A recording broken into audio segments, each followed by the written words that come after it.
If you ever try to test new Facebook ads, but when you launch them in your ad account, they just don't get any spend, and the ads that you've been running with for the longest is the only one that really gets spend, and the new ads that you test just don't really get any chance, then this video is going to be for you, because this is essentially a big problem that I've had with clients that I worked with, and I know a lot of other advertisers also have this problem. And luckily now Meta has launched a new feature that essentially solves this, and it will improve your testing process so much, and this is definitely something that we have started to launch with the clients that we manage ads for. So I'm now inside one of my clients, and they're spending more than 10,000 USD per day on ads, and they're doing a lot of testing. They're investing heavily in creative volume, producing a lot of videos and images, and they really want to up the performance. But what tends to happen in the account is that the historic winners are just continually, eating up all of the budget. So as you can see, this is a CBO campaign for the market in Canada that they're targeting. They have multiple other campaigns as well, but I just want to show you this as an example. As you can see here, they're launching a bunch of ad sets that have new ads within them. But as you can also see, it's just these top 2 ad sets and maybe the third one as well that really get properly tested. You see it's such a discrepancy between, the top 2 performing ad sets and the new ones that they've launched in this campaign.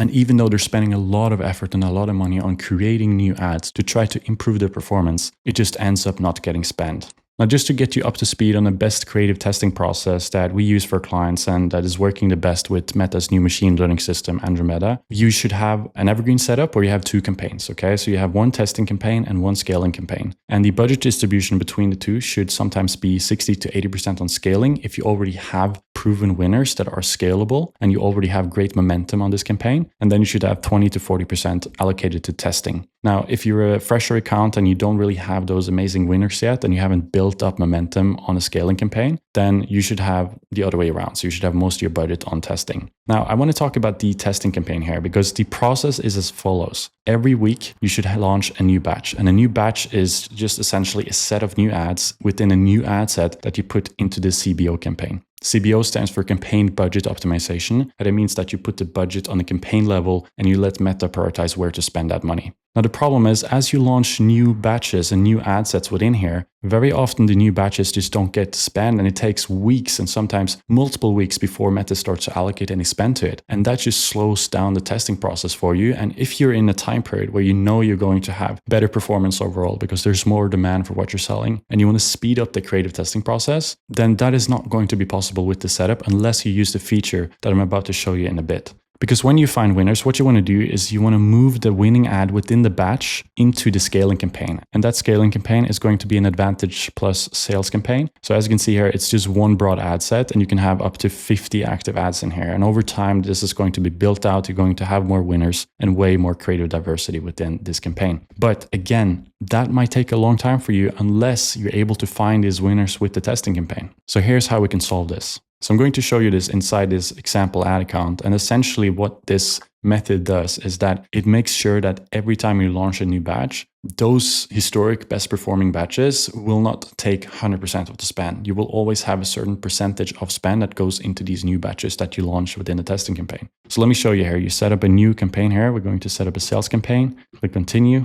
Then we're going to set the daily budget on the campaign level. So it's a CBO campaign. Then you go to the ad set level and under budget and schedule, you will see that it says ad set spending limits. If you click this one, we can set a minimum or maximum spend limit for this ad set. So let's say I want to avoid the situation where an ad set takes 100% of the spend. Then essentially what I can do is I can put 80% on daily maximum. So that means within this campaign, this specific ad set can only use a maximum of 80% of that budget. So if we have a daily budget for the campaign at $1,000, then this one can only use 800 of that. The other 200 would have to be spread on the other ad sets that are active within this campaign. So when we're testing new batches, those 200 will be allocated across those new batches. Now for the next batches that we launch within this CBO campaign, if you don't set a daily maximum, then of course it can end up taking all of your budget. So you need to make sure that you continue to put daily maximum of 80% for all of those new ad sets. Now in this example, I chose a percentage, but as you can see, you can also put a dollar amount.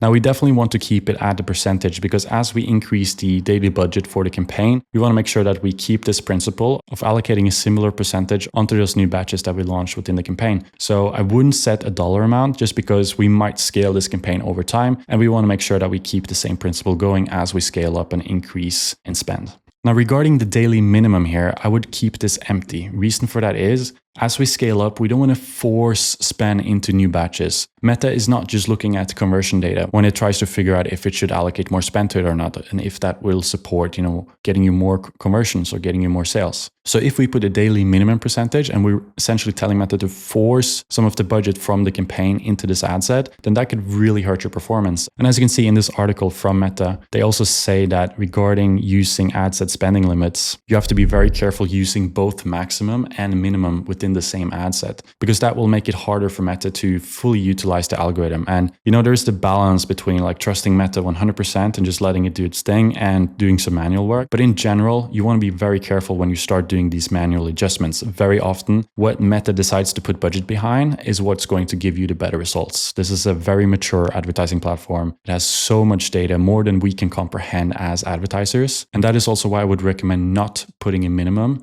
as a percentage. But what you can do is switch over to a dollar amount, and then you could put a minimum of, let's say, your average order value. And when you're launching this test, you need to keep an eye on it. Like if it doesn't give you results over, a 7-day period, you should probably turn it off. But you can essentially force a daily minimum into this ad set so that you know that it gets tested before you make a decision. So let's say we have an average order value of $10, okay? And let's say we really want to speed up the testing on a new batch that we've launched. So let's say we put 30. So we put 3x the average order value into this ad set. Again, we need to keep a very close eye on it and turn it off if it doesn't work, because we don't want to waste money into this campaign. But essentially now, every day, there will be some budget going into this ad set. And that is how you can force money into a test. And that could be very important. Let's say you've been really working hard on sourcing some new creatives and you've been putting in a lot of effort and work on creating something that you think is very likely going to outperform. It just needs to build up some momentum. Then you can definitely do it this way. But be very careful using both maximum and minimum at the same time.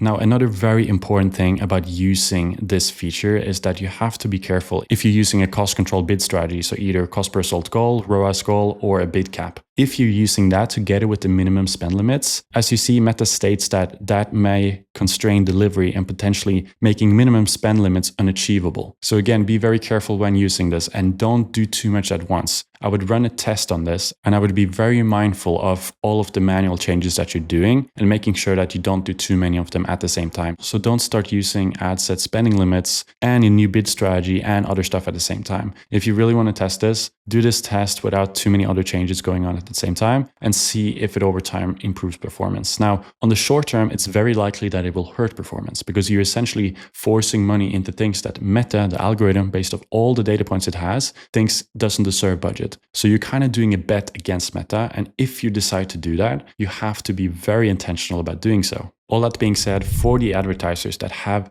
a top-notch creative testing process, they're sourcing amazing creatives, they're doing the creative research and really figuring out what type of video ads and static images that could work really well for them. And they want to put more money behind these tests because they really, truly believe in them. And they're also backing that belief by doing a lot of research and really understanding what could perform for them based on maybe competitors or other successful businesses in their industry. For those businesses, that could be a game changer for you because you're now able to speed up the testing process. And sure, it might cost you money short term because some of the tests that you launch doesn't work as you intend them to. But even if they don't work, that's still data points for you. Now you don't need to continue to test those things because you know for a fact that it didn't work and you have data to back that. So this is very exciting stuff. We're definitely starting to roll this out for our portfolio and testing this out to see if we can improve performance by using this feature. Now, if you've already started testing this, please let me know what you found in the comments down below. And if you have any questions to anything that I discussed in this video, please let me know. I answer all the comments from my subscribers first. Also, if you want to level up your creative production process and really find good